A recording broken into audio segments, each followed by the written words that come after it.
All right, good afternoon. It's about 12:15 here. Sergeant Green with the Burbank Police.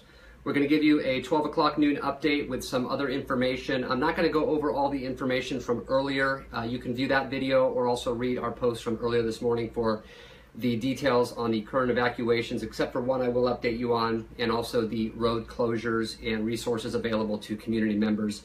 I will tell you this, I have been doing this job for a long time, and I have seen some unfortunate things throughout my career as a police officer, as any police officer will tell you.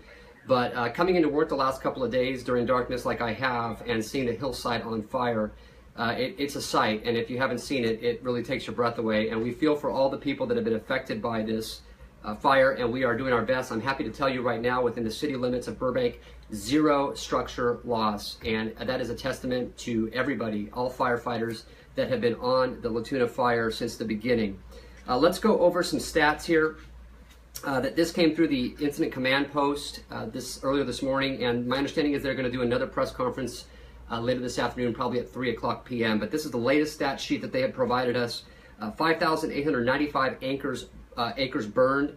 We have 206 engine companies with 1,061 total firefighters battling this fire.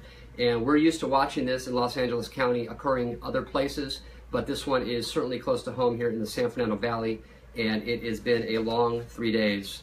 So a couple of things here. The Burbank Police Department still operating on a 3 staggered watch, round the clock, 12.5 hour on, 12.5 hour off shift. We just activated C shift, which started at noon. That's another deployment of officers with motor officers, and that will add to our strength in the field. The community support has been just unparalleled. We here are all husbands, we're wives, we're brothers, we're sisters, and we have families at home that we leave behind to come to work. But when we get here, you become our family. Our community becomes the family. So this has been humbling, like I said earlier. Evacuation updates. We still have evacuation orders for the Burbank estates. This is Castleman. Let me look here. Wedgwood Lane, Kildare Court, Folkestone Court, and Logan Court. We hope in the next couple of hours that we will be able to lift that evacuation and allow residents to return to the Burbank estate area.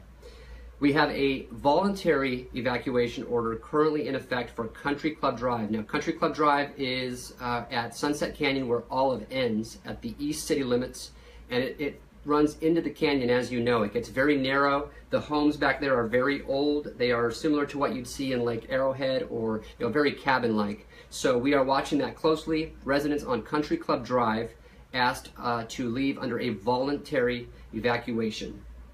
Again, evacuation center at McCambridge Park Recreation Center. Air quality.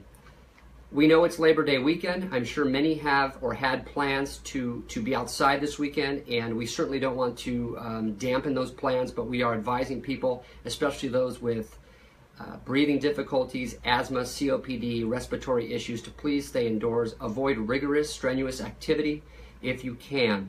If you are going to go outside, you might want to consider purchasing some simple dust masks from the hardware store. Those will at least help you. It's better than nothing. Brush clearance. We have heard from the fire department how pleased they are with the brush clearance on several of the residences up on the hill.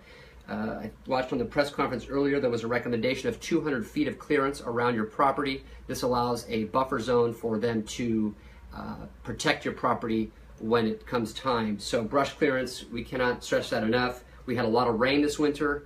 It's a catch-22. We needed the rain, and then came the growth, and now there's fuel for the fire. And last but not least, on this update, I want to remind the community that we have an online reporting platform. This is through our website at burbankpd.org. This allows people to go online and file simple reports, and there is a list of these reports that you are allowed to file online on that website. And this will alleviate some of the report calls for service on our end. Obviously, we are responding to calls for service. We have an entire police force dedicated to just our normal police function, responding to calls within the city. But if you have a simple report that can be done telephonically or online, we ask that you utilize those services to help alleviate and free up some resources so we can concentrate on other things. We do have to prioritize calls. At this point, if it's a simple call for service or a non-urgent, non-emergency, you may experience a bit of a delay today. We are sorry for that. We do try to keep our response times down, but we are having to prioritize quite a bit right now with the resources we have.